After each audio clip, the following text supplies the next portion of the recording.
Olá pessoal, eu sou Sinara Cordeiro, sou psicanalista e hoje é a segunda parte, do vídeo falando sobre regressão.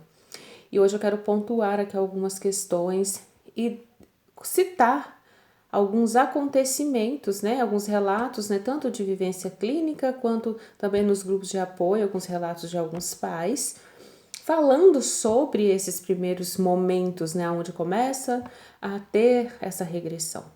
Olha, perguntaram se já pode acontecer na aproximação. Olha, eu falo que não é regra, depende muito da história da criança.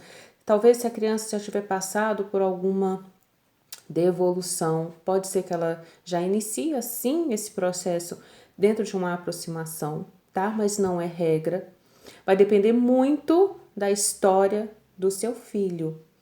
Então é necessário mais uma vez enxergar a necessidade dessa criança, desse adolescente.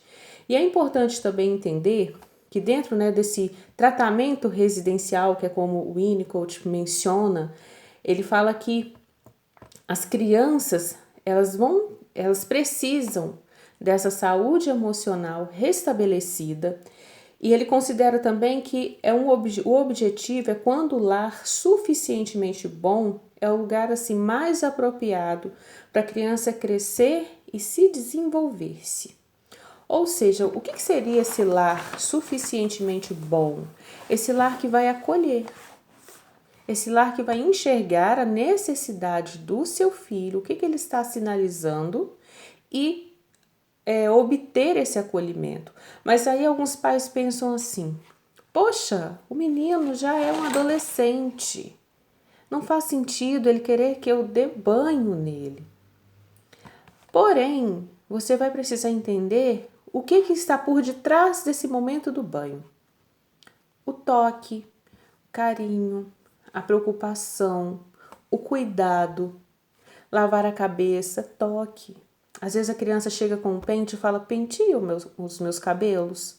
Aí você olha e fala: você já dá conta de fazer isso, não é possível. Porque às vezes os pais imaginam essa regressão, a criança realmente chorando igual um bebê, engatinhando e etc. Pode acontecer também de formas sutis. Aí passa um creme aqui nas minhas costas. O que há por detrás desse pedido? Um toque, um carinho, um afeto. E isso é importante. Não é você forçar uma situação, deixa eu iniciar logo esse processo aqui. Não, é diante da necessidade. A criança vai apresentar a necessidade que ela tem naquele momento. Mas ele pede algumas coisas, eu estou trabalhando, eu preciso fazer tal coisa. Se você não puder fazer naquele momento, fique atento para você fazer quando você conseguir. Por quê? No dia a dia muito corrido, e às vezes você responde de uma forma assim estúpida à criança. E o que ela entende? Porque ela quer um carinho e você não está disponível para oferecer aquele carinho naquele momento. E mais uma vez, uma criança que passou por uma série de questões, dentro da família lá com os genitores, ela entende que a culpa é dela, que ela não merece ser amada e torna uma situação com um conflito ainda maior. Ela passa a não se enxergar. E a criança só existe sobre o olhar do cuidador. Então você vai precisar ter esse movimento, ter essa atenção diante da necessidade do seu filho. E se acontecer dele pedir uma mamadeira, dele ter um comportamento, eu tenho até um exemplo de uma mãe, onde a filha dela já tinha uns 13 anos, chorava toda noite. E era um choro, ela fala com um choro assim, angustiante e como se fosse um bebezinho. E os pais estavam cansados, porque eles não dormiam e de manhã tinha que sair para trabalhar. Depois que ela contou e colocou toda aquela angústia, para fora, eu perguntei a ela se ela poderia entender que aquela filha poderia ter passado algumas horas sozinha em casa, chorando, e ninguém socorreu. Ou seja, qual era a memória que ela tinha sobre o período noturno? Solidão. Estou sozinha, estou desamparada. Aí a mãe questionou: não, mas a minha casa é segura, nós estamos aqui, estamos ao quarto ao lado. Porém, a noite remete a algo que ela viveu. Se você comer alguma coisa que remeta ali à sua infância, você vai lembrar: nossa, eu comia isso lá na casa da minha avó. Ai, que delícia, eu lembrei agora até do cheiro.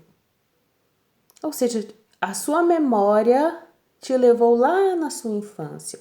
Imagina uma criança que passou por uma série de situações e que não consegue colocar para fora, externar de alguma maneira.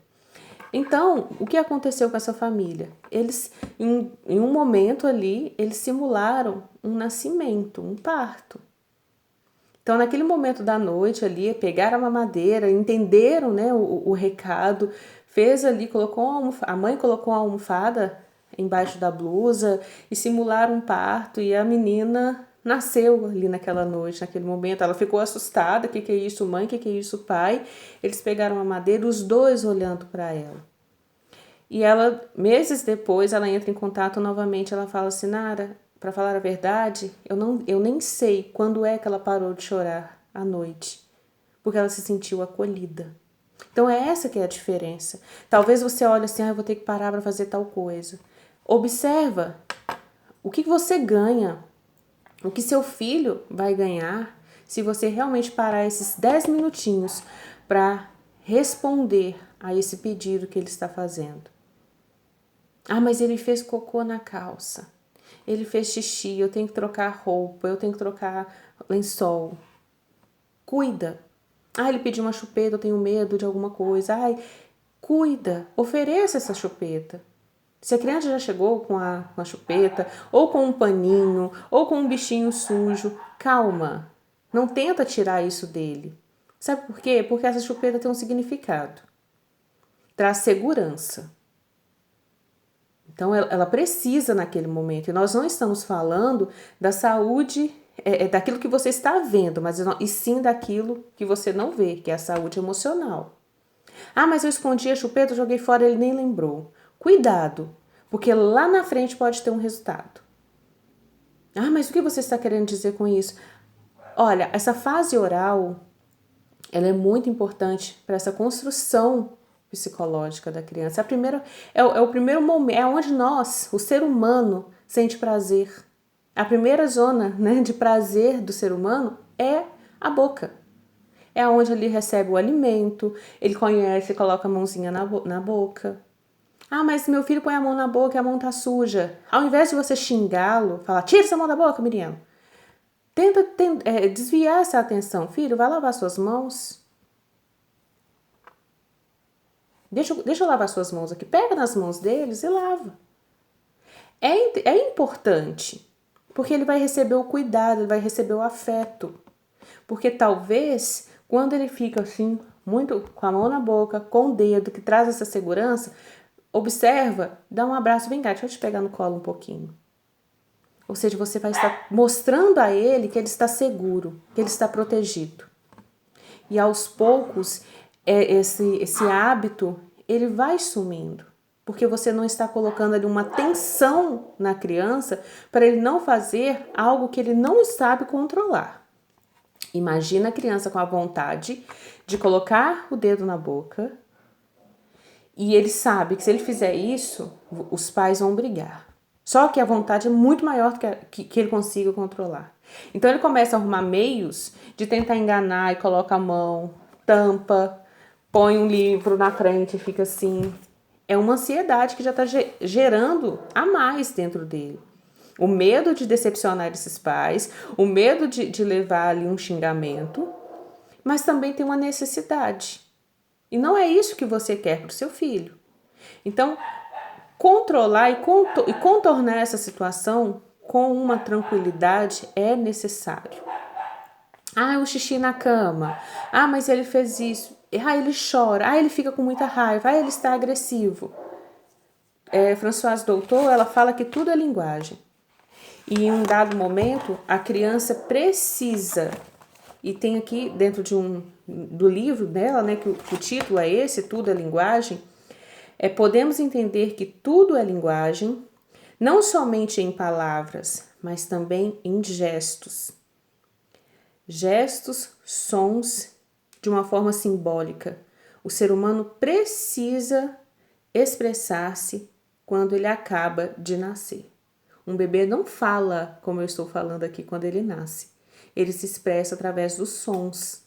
O seu filho, quando ele chegou para você, quando ele chegou à sua casa, ele vai ter uma voz, ele vai ter uma comunicação, uma linguagem daquele momento. Ele acabou de nascer nessa família, de nascer simbolicamente. Mas já tem 13 anos.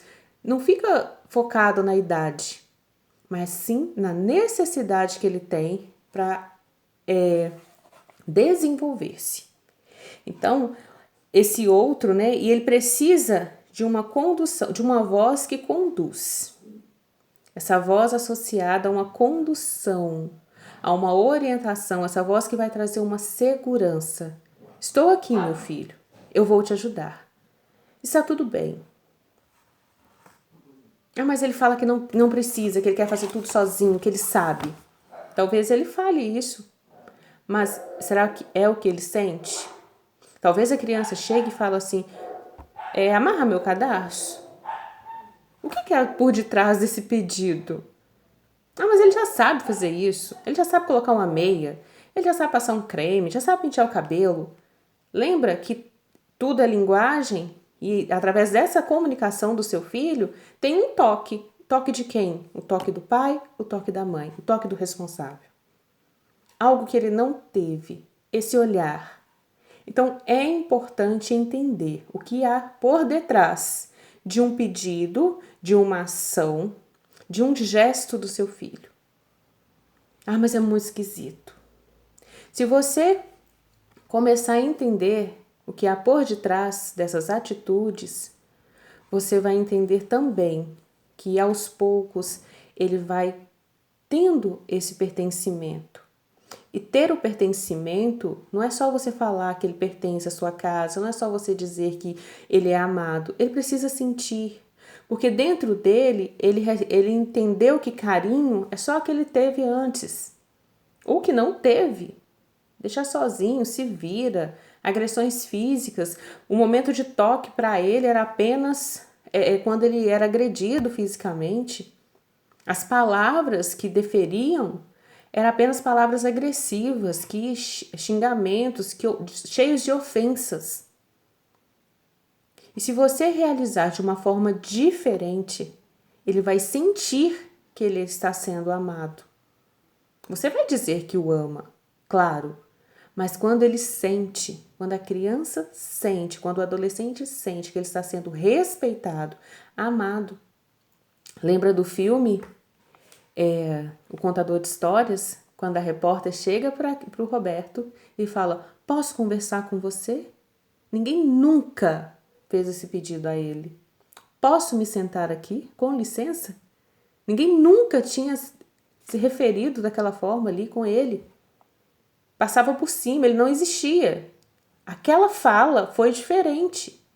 Ele recebeu ali respeito, ele entendeu que ele estava sendo respeitado, alguém se importou, alguém queria contar, saber sobre ele. Então são pequenos detalhes que vão fazer a diferença na vida do seu filho e diante da necessidade que ele tem naquele momento. Então não tente comparar o seu filho com outras crianças da idade. Mas eu preciso buscar informação sobre o desenvolvimento. Sim, precisamos entender sobre esse desenvolvimento da criança. Porém, é necessário que você entenda e enxergue quem é o seu filho. Mas ele foi adotado bebê e agora tá pedindo para mamar, ser amamentado. Olha, quando eu tive o meu segundo filho, o meu mais velho, ele já estava com 5 anos e ele chegou para nós com 10 meses. Quando o irmão nasceu, ele quis amamentar e eu deixei. Então, em outros momentos, ele já não queria mais ali o peito, mas ele pediu leite um pouquinho no copinho, eu tirava, eu doava leite do banco de leite aqui da minha cidade, então eu tirava no copinho e ele tomava. Depois ele parou, ele não quis mais. Ou seja, ele precisava sentir aquele gostinho ali. Eu não sei se ele foi amamentado.